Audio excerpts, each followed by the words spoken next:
Welcome back to the deep dive. Today, if you want to understand the future of computing, we're talking everything from AI chips to the 2 nanometer stuff that's barely left the lab. You have to look at the blueprints. And we are cracking open the company that makes those very blueprints.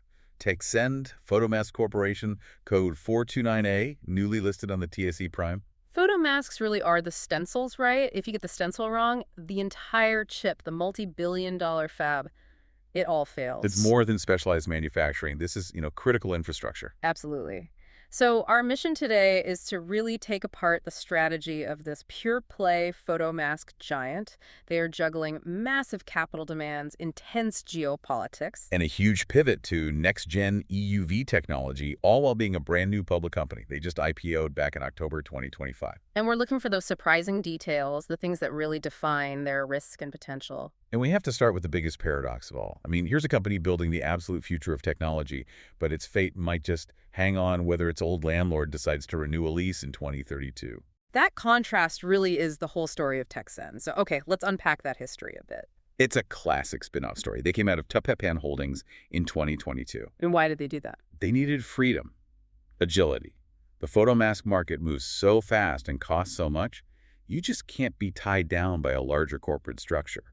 The IPO on October 16, 2025 was the next logical step. So their business is 100% photomasks, but not all masks are created equal, are they? Not at all. And you have to understand this to understand their strategy. Their core engine is logic photomasks. Think CPUs, GPUs, the most complex custom designs. And why does that matter for the business model? Because that's where the outsourcing is.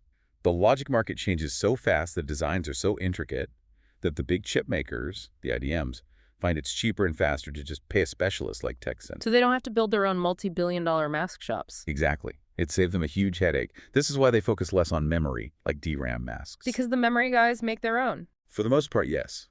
The designs are more standardized, the volume is huge, so it makes sense to keep it in-house. Tekscend really only serves the smaller memory players who don't have that scale. Okay, now here's where it gets really interesting for me. The tech bets they're making, this isn't old school stuff, they're deep into EUV photomasks. Deep into it. That's using extreme ultraviolet light at, 13.56 nanometers. But they're already looking beyond that. To what? They're in joint development for high-NA EUV mask blanks. That's the next evolution for even smaller features. Yeah. And the most impressive part, they're working directly with IBM on process development for 2-nanometer EUV photomasks. A partnership with IBM for 2 nanometer, that puts them right at the heart of what's coming next. It absolutely does. And they're also pushing other tech, like curvilinear technology, which is a smarter way to draw the circuits to get better yield. So technologically, they're top tier. But how do they manage it all? This is their key operational differentiator. They call it the Virtual One Factory concept. Okay, what does that mean? They have plants all over the world, Asia, North America, Europe, but they manage them as a single, unified factory. So they can shift production around. Instantly.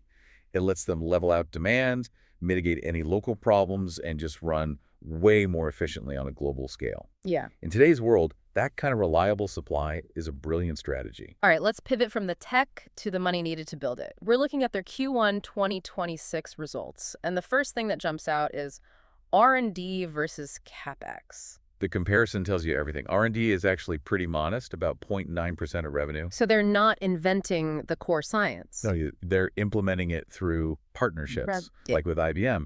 The real money is going into CapEx, capital expenditure. But the CapEx is, wait, are you reading this right? Nearly half their revenue is going straight into buying new machines. It is absolutely massive. The ratio hit a staggering 45.2% of revenue in Q1. That's up from 26% the year before. This is just raw manufacturing capacity. That has to be killing their profitability right now. It is, and it's by design. In Q1, their operating profit fell 12.7%, and they tell you exactly why. Huge depreciation charges from all that new equipment, plus higher labor costs to get the best engineers. They're sacrificing today's margin for tomorrow's factory. Exactly. But then you get to the bottom line, and this is the huge surprise in the filing. The paradox. The paradox. Yeah. Despite that drop in operating profit, their net profit, it surged 22.5%. How is that even possible? Here's an aha moment. The report explicitly says it's due to a significant decrease in corporate taxes and other taxes. So they're getting a massive tax break. The government is essentially helping to fund this expansion into critical infrastructure. That's what it looks like. This massive investment strategy is being heavily subsidized, which makes the financials look a whole lot better than they otherwise would. And that spending isn't stopping. They're expanding their Singapore plant, right? That's another 31 billion yen. It's a huge bet, and that bet is directly tied to what's happening geopolitically. This isn't random spending. It's a calculated response to a fragmenting world. Which is so counterintuitive. You'd think all this global friction would be terrible for business. Well, for them, the push for national self-sufficiency in chips is creating a massive tailwind. Semidata is predicting, 108 new fabs globally between 2023 and 2027? Every single one of those new fabs needs masks. Every single one. Mm. And as countries build up their own chip capacity, it makes even more sense for them to outsource the really specialized, capital-intensive mask making to a global expert like Tekscend. Let's talk about China then, since they're leading that fab build-out. What's the opportunity there? Oh, the demand in China is huge. Yeah. And yes, new domestic competitors are popping up, which creates some price pressure. Right. But Tekscend's pitch is twofold. One, superior quality. And two, and this is critical, they protect customer IP and design secrets. For a chip designer, that security is often worth way more than a small discount from a new player. So they're targeting the high-end, security-conscious customers. Now, what about the U.S. market? The filings seem to paint that as a source of risk. Yes, and the risk is very specific. It's all about the hardening of international trade friction. They point directly to the U.S. government strengthening tariffs and changing import-export rules. So it's not competition, it's policy volatility. Exactly. That's the main risk they have to manage from the U.S. side, that a sudden policy change could hit their global sales network. Okay, so a company that's perfectly positioned to profit from global fragmentation, but also constantly at risk from it. Let's shift gears. How does a company investing this heavily treat its shareholders? Their policy is very strategic. It's all about balancing that aggressive investment with returns that are proportional to profit growth. So not a steady dividend payer. Definitely not. You can see it clearly. They paid a big dividend of 90 yen per share in FY 2024, which was basically a pre-IPO cash out. But for 2023 and 2025? Zero. A big fat zero. Yeah. This is a growth company telling its shareholders to be patient. They also did a massive share buyback and cancellation in FY 2025 to tighten up the capital structure. All right, let's bring it all home to that absurd paradox we started with. The multi-billion-dollar high-tech operation undermined by basic bureaucracy. It's almost hard to believe. First, Japan. Their main R&D and manufacturing hub, the Osaka plant, where the EUV magic happens, is on land leased from their old parent company, 2P-Pan. And that lease runs out in 2032. Yes. If they can't renegotiate, the cost of relocating or closing a facility like that would be just catastrophic. Imagine developing 2-nanometer technology while worrying about a lease negotiation with your old landlord. It's incredible. And it doesn't stop there.